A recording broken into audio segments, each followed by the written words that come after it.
Everyone's understanding of Red Bull and AlphaTauri's relationship in Formula One is for a Red Bull Academy driver to practice and show potential with AlphaTauri. Then if they are good, they graduate to Red Bull and become teammates with Max Verstappen.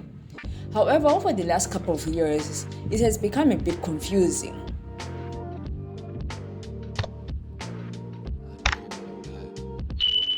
Red Bull currently has the lineup of Max Verstappen and Sergio Perez. They have been teammates since 2021. With Max Verstappen winning his fourth driver championship but Red Bull losing the constructors, the team has been looking for a replacement. Though we can attribute the loss to being that Red Bull massively slowed down mid-season, which allowed Ferrari, McLaren, and some races even Mercedes to get into the mix, one can largely say it was also because of Perez, where he scored 152 points out of the 589 points in the constructors, pushing Red Bull down to third. He will literally finish below the Mercedes drivers by a huge margin, with him finishing 8th place. Moving back our focus to AlphaTauri. AlphaTauri, as I explained before, is pretty much where Red Bull drivers get their knowledge from. That's where they practice. Yuki Tsunoda has been in Formula One since 2021, with the main complaint of him being that his temper was out of control, but it was his rookie year. He finished 14th in the standings with 32 points, while his teammate Gasly finished 9th in the standings with 110 points. In 2022, Yuki Tsunoda finished 17th in the standings with 12 points, and Gasly finished 14th with 23 points. In 2023, the lineup will change to Yuki and Nick de Vries. Now, for most of the Formula One world, and also me, it seemed like Yuki had to actually perform against de Vries to still be taken seriously in Formula One, which I will not bore you with the details because Nick de Vries will ultimately crash and left mid-season, where in his 10 races he will not finish in the points, whereas during the partnership Yuki gained 2 points and finished all his races. De Vries was replaced by Daniel Ricciardo for the Hungarian Grand Prix and for the rest of the season. In Hungary, Ricciardo will beat Yuki, finishing 13th, and Yuki finishing 15th. Moving on to Belgium, Yuki will beat Ricciardo, finishing 10th, so scoring a point, and Ricciardo finishing 16th. The AlphaTauri lineup will change again because Ricciardo collected an injury during practice, which will now make the lineup be Liam Lawson and Yuki Tsunoda. Now again, the same talks occurred.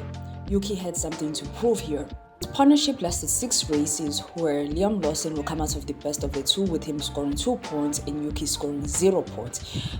He will then need to leave because Ricciardo was back, which he raced from the United States Grand Prix till the end of the season. Yuki will gather 14 points and Daniel 6 points in those last races. To summarize, AlphaTauri had 3 lineups. Yuki beat de Vries and Ricciardo quite respectfully, and Lawson put on a better performance than Yuki in their stint together. Now going to 2024, Ricciardo and Yuki were teammates. They raced together from Bahrain until the Singaporean Grand Prix. Ricciardo collected 12 points and Yuki 22 points. Ricciardo will be dropped from the team, and Lawson will take his spot from the US Grand Prix till the end of the season. He will collect 4 points to the 8 points of Yuki Tsunoda. Now we're in the break, waiting for the 2025 season to start. Sergio is still not exactly confirmed to be in Red Bull for next year, and Yuki still does not have a teammate at the moment.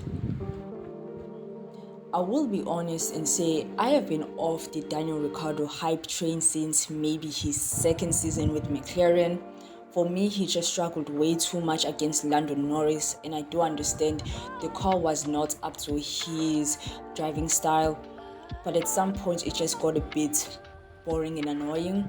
From there, his other main reason that people do like him is because of his character, which in my opinion, if he is not exactly performing that well, I don't really see him as a proper driver in Formula One. I don't see it as a really good reason to be still in Formula One. Liam Lawson is a good driver. if you watch his races, actually a really nice driver. But in my opinion, he really should stay at AlphaTauri for a little longer. For me, it is annoying to see young drivers who go into the Red Bull seat where they only get humiliated. Looking at Pierre Gasly and Alex Albon here, being part of a top team and against a driver like Max Verstappen really takes time.